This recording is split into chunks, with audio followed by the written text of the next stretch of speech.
வேண்டும். Because it is meet for me that I think these of you all. என்று கேட்டால் உங்கள் எல்லாரையும் குறித்து நான் இப்படி சிந்திப்பது எனக்கு ஏதுவாய் இருக்கிறது. Paul said that. பவுல் அதை சொன்னார். And I say that. இப்பொழுது நானும் அதை சொல்லுகிறேன். As a minister of the Lord. நான் தேவனுடைய ஊழியனாக சொல்லுகிறேன். As a servant of the most living God. ஜீவனுள்ள தேவனாகிய கர்த்தருடைய ஊழியக்காரனாய் சொல்லுகிறேன். It is meet for me to think this of you all, my God. குறித்து நான் இப்படி சிந்திப்பது எனக்கு தகுதியாய் இருக்கிறது. I want to be a fellow servant of the ones which approve that which is good and excellent for the Lord. ஆண்டவருடைய சமூகத்திலே ஆண்டவருக்காக எவைகள் உத்தமமாய் சிறந்தவைகளாய் இருக்கிறதோ அவைகளை ஏற்றுக்கொள்ளுகிற அந்த ஊழியக்காரர்களோடு கூட தான் நான் உடனடியாய் இருக்க விரும்புகிறேன். I don't want to work hand in hand with the wrong people. தவறான ஜனங்களோடு கூட நான் கை கோர்த்துக் கொண்டு அவர்களோடு கூட வேலை செய்ய எனக்கு விருப்பம் இல்லை. Sometimes they invite me to some places. சில வேளைகளில் சில இடங்களுக்கு என்னை ஜனங்கள் என்னை அழைக்கிறார்கள். They are excited. அவர்கள் பரவசமாக இருக்கிறார்கள். Until they hear my preaching. அவர்கள் என்னுடைய பிரசங்கத்தை கேட்கிறதுக்கு முன்பதாக கேட்கிற வரைக்கும் தான் பரவசமா இருப்பாங்க. They say, Pastor, you preach so hard. ஓ பாஸ்டர், நீங்க ரொம்ப கடினமா பிரசங்கிக்கிறீங்க. I don't preach hard. நான் ஏதோ கடினமா ஒன்று பிரசங்கிக்கல. I just explain the word of God. நான் வேத வசனத்தை உங்களுக்கு விளக்கமாய் சொல்லுகிறேன், அவ்வளவுதான். And it is not hard. இது இந்த வேத வசனங்கள் ஒருபோதும் கடினமாய் எனக்கு தோன்றவில்லை. For the ones who love the returning of the Lord, raptured is sweet. ஆண்டவருடைய ரகசிய வருகையை யாரெல்லாம் விரும்புகிறார்களோ அவர்களுக்கு அது இனிமையா இருக்கிறது. For the ones who love holiness in music, holiness in music is sweet. இசையிலே பரிசுத்தத்தை விரும்புகிறவர்களுக்கு அது இசையிலே பரிசுத்தத்தை விரும்புகிறவர்களுக்கு அது இனிமையா இருக்கிறது. Because today we have many artists on the stages. ஏனென்றால் இந்த நாட்களிலே अनेक ஸ்டேஜ் மேலே மேடை மேலே பல கலைஞர்கள் இருக்கிறார்கள். Give concerts all around the world. இந்த உலகம் முழுவதும் அவர்கள் இசை நிகழ்ச்சிகளை நடத்தி கொண்டிருக்கிறார்கள். Good morning. நல்ல பணத்தை சம்பாதிக்கிறார்கள். They love money. அவர்கள் பணத்தை நேசிக்கிறார்கள். They sing whatever they have to because they love money. அவர்களுக்கு என்னெல்லாம் பார்க்க வேண்டும் என்று விரும்புகிறார்களோ பார்க்கிறார்கள் என்று கேட்டால் அவர்களிடத்தில் பணம் இருக்கிறது. But we are here to excel in the Lord. நாம் எதுக்காக இங்கே கூடி வந்திருக்கிறோம் என்று கேட்டால் தேவனிலே இன்னும் நாம் வளருவதற்கு சிறந்தவர்களாய் இருப்பதற்காக நாம் இங்கே கூடி வந்திருக்கிறோம். Verse 10 will have the next thing I've written here to speak about. நான் இன்னும் பேச வேண்டியதுக்கான காரியம் 10ஆம் வசனத்தில் இருக்கிறது. It says in the second part, இரண்டாவது பகுதியிலே, that ye may be sincere and without offense till the day of Christ. தேவனுடைய நாள் வரைக்கும் நீங்கள் உண்மையாக இருக்க வேண்டும் என்பதற்காக நான் இதை உங்களுக்கு சொல்லுகிறேன்.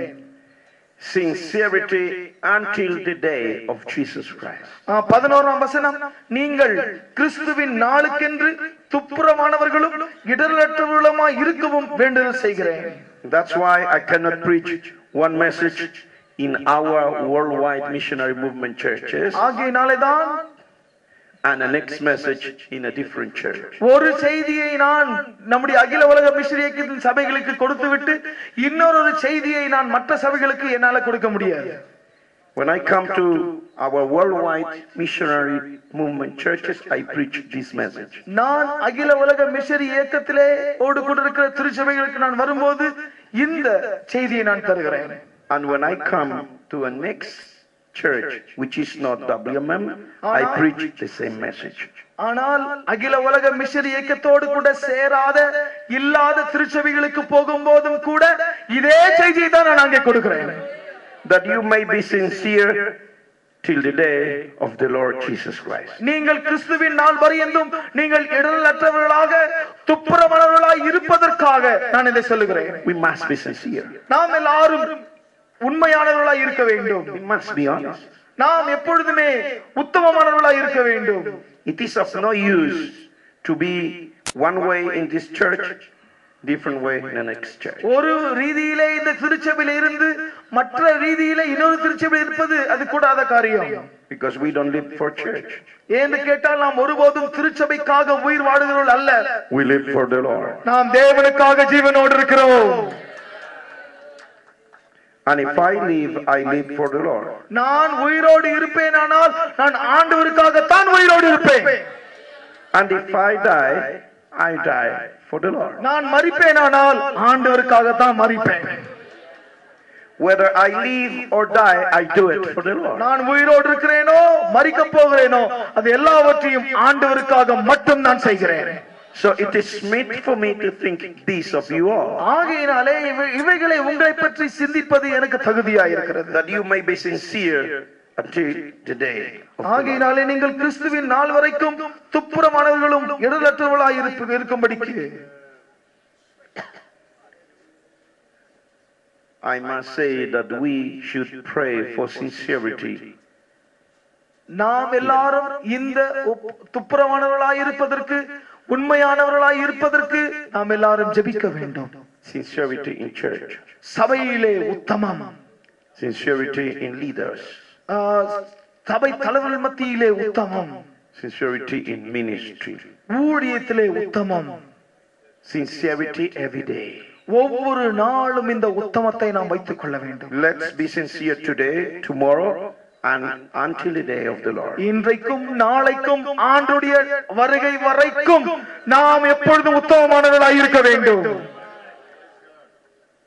And my last point. என்னுடைய கடைசி குறிப்பு என்னவென்று கேட்டால் Verse 11. 11ஆம் வசனம். Being filled with the fruits of righteousness which are by Jesus Christ. ஆங்கிலத்திலே 11ஆம் வசனம், தமிழிலே 10ஆம் வசனம். நீங்கள் இயேசு கிறிஸ்துவினால் வருகிற நீதியின் கனிகளால் நிறைந்தவர்களாகி. The fruits of righteousness. நீதியின் கனிகள்.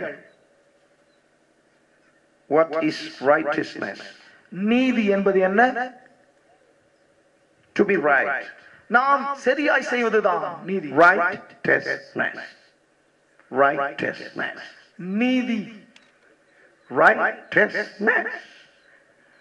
நாம் எல்லாவற்றையும் சரியாய் செய்வதுதான் நீதி. To live right. நாம் சரியாய் வாழ்வது. Fruits of righteousness. நீதியின் கனிகள். Fruits of a right life in the presence of the Lord. சமூகத்திலே நாம் நேர்த்தியாய் ஜீவித்தோமே அந்த ஜீவிதனுடைய பலன்கள் தான் நீதியின் கனிகள். It means to live for the Lord always. எப்பொழுதுமே ஆண்டவருக்காக நாம் ஜீவிக்கிறது தான்.